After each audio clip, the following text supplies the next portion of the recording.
tutto terreno che è stato riportato dai fiumi, infatti qua a qualche chilometro abbiamo l'Adige e dall'altra parte a qualche chilometro abbiamo il Po e il Tartaro.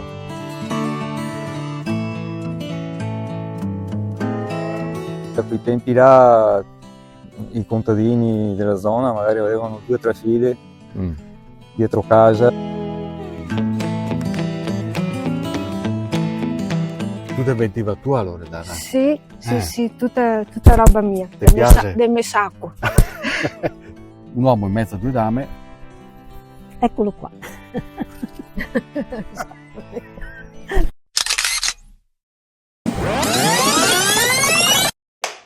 Eccomi Claudia, Bravo, sunti o non sunti Stefano. bello? Guarda che roba, pronto per la disparasi. Piano.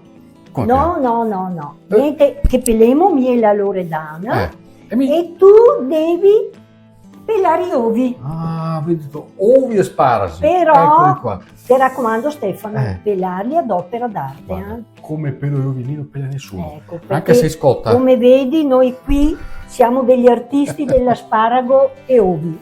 Giusto Loredana? La Claudia e la Loredana saranno anche loro tra le protagoniste della festa dell'asparago di Casaleone dal 4-6 aprile. E siccome mi devo guadagnare il pranzo, capivo, adesso pelemo gli ovi. Ma Bravo. tutto è cominciato sul campo. Infatti adesso andiamo lì. Vai Stefano, ti do la linea Stefano. Tanto va avanti, giusto? Mi raccomando Stefano, Pelar ben. pelar bene. L'asparago di fatto è la coltura che dà l'avvio alla stagione dei raccolti, perché in ordine di tempo è, se non il primo, uno dei primissimi. E qui nella provincia di Verona è diventato ormai un prodotto tipico per storicità, per quantità e per qualità.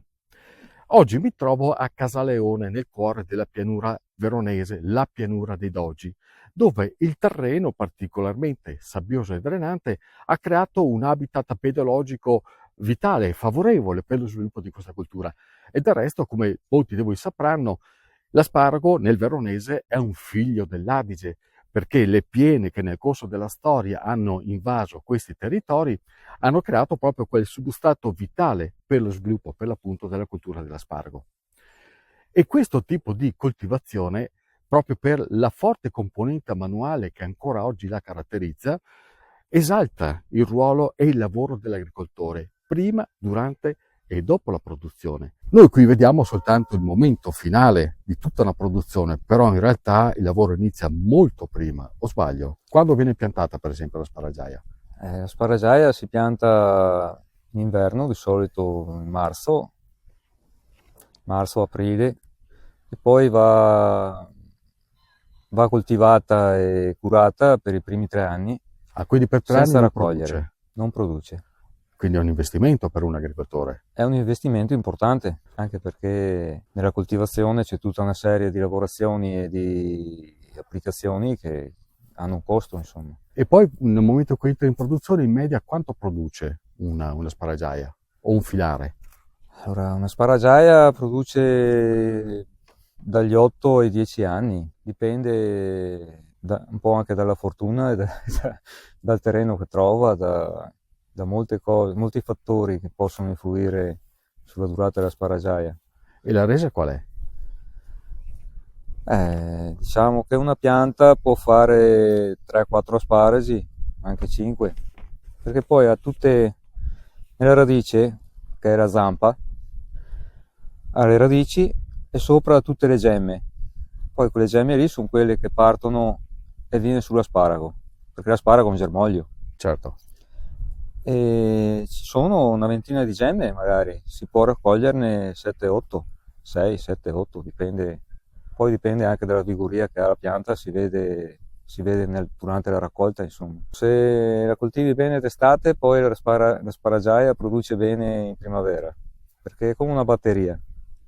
La batteria, se la carichi bene, dopo dà energia bene. Se invece la carichi e scarica, non si carica bene o è guasta, allora non dà più lo spunto che dovrebbe avere. La coltura dell'aspargo ha un'origine antichissima, se pensate che le prime notizie risalgono addirittura alla Mesopotamia, per poi attraversare anche tutto il periodo romano, il Medioevo, fino ad arrivare ai giorni nostri. E oggi questo tipo di produzione avviene praticamente in tutto il mondo, con la Cina che è leader produttiva con oltre 7 milioni di tonnellate, e poi diversi paesi a seguire dell'America Latina come Messico e Perù, anche se a grande distanza. A Verona, e qui dobbiamo tornare indietro di qualche decennio, le prime coltivazioni furono in Val d'Alpone. Fu lì che nacquero le prime piantagioni di questo frutto, di questo germoglio, che però nel corso del tempo furono soppiantate per dare spazio alla vite che ha veramente stravolto l'assetto agricolo di quella zona.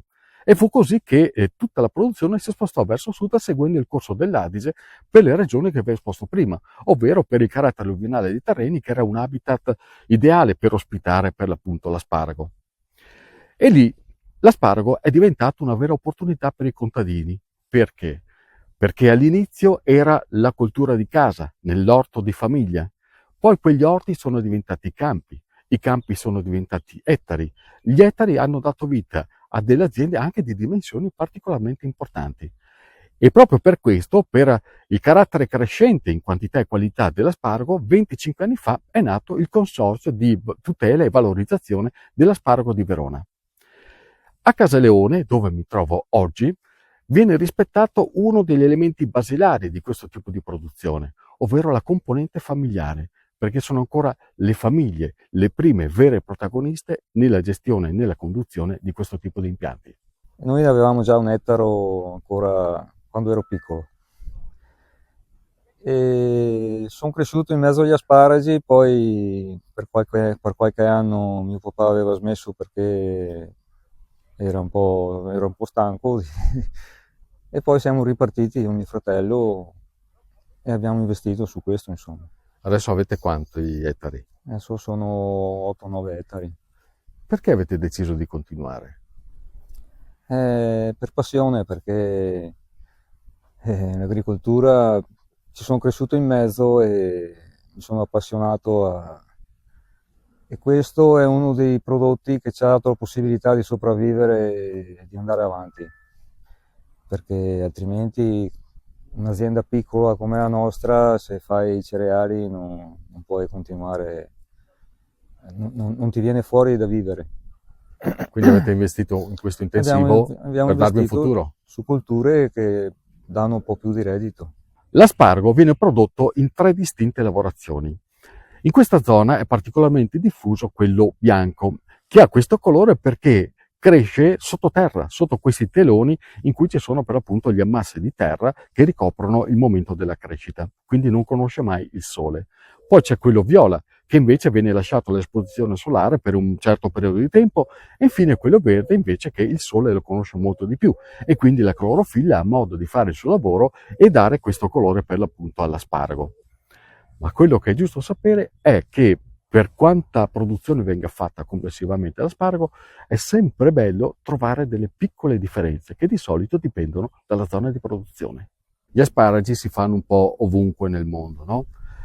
Che cosa li differenzia da zona a zona? Allora, a parte i terreni che possono dare un plus in più nel gusto, però molto importante è che sia l'asparago fresco, raccolto da poco e che faccia poca strada, perché per strada si perde anche il gusto e le sue proprietà. Quindi è importante essere tempestivi dalla raccolta alla lavorazione? È molto importante raccoglierli e abbattere la temperatura per fermare l'asparago che rimanga tale quale, per il gusto, per tenerlo che sia sempre uguale, insomma. A proposito, sono a Casaleone perché sta per arrivare la prima festa dell'asparago, dal 4 al 6 aprile. Adesso mi faccio dire meglio, aspetta perché devo andare a pelare i uova, mi sta aspettando le comari là. Loredana, cosa mi hai preparato? Oggi ho preparato delle specialità tutte a base di asparagi. Iniziamo dagli antipasti, che ha fatto l'asparago fritto, i bignè con crema di asparagi e prosciutto e altrettanto i crostini, sempre con crema di asparagi e prosciutto. Tutta inventiva tua, Loredana? Sì, Sì, tutta roba mia, Ti piace? del mio sacco. Ti piace far da mangiare questi asparagi? Sì, mi piace tantissimo, poi è anche la stagione, sta qua. E quindi non poteva mancare il risotto. E il risotto, che abbiamo il riso di produzione nostra, Tutto fatto quindi in casa. tutto fatto in casa. Poi, Sempre all'asparago con Monte Veronese sopra. passiamo ai secondi? Ai secondi, allora, qua c'è una crostata, sempre con crema di asparagi e ricotta. Mhm. E abbiamo il roast beef, che ho fatto il classico roast beef con la rucola e grana, e in centro ci ho messo un po' di asparago crudo. La crudité di asparago. Crudité di asparago condito con olio extravergine e sale e pepe, semplicemente. Poi il grande classico? Il classico, uova e asparagi. E per chi vuole restare un po' leggeri la sera, una vellutata di asparago con crostini sempre all'asparago. Io so però che questi sono crostini speciali, vero? Sì, questi sono proprio crostini speciali, ideati proprio per questa prima festa dell'asparago di Verona. E pensate che c'è l'ingrediente misterioso. La vedete Sì. questa polverina?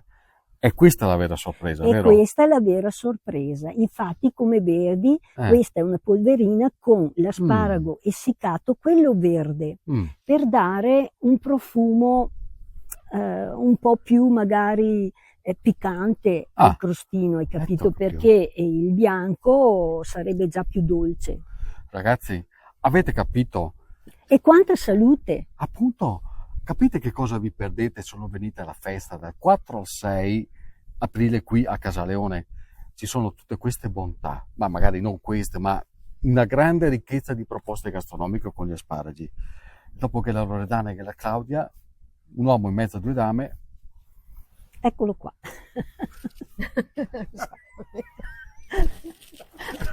Brava!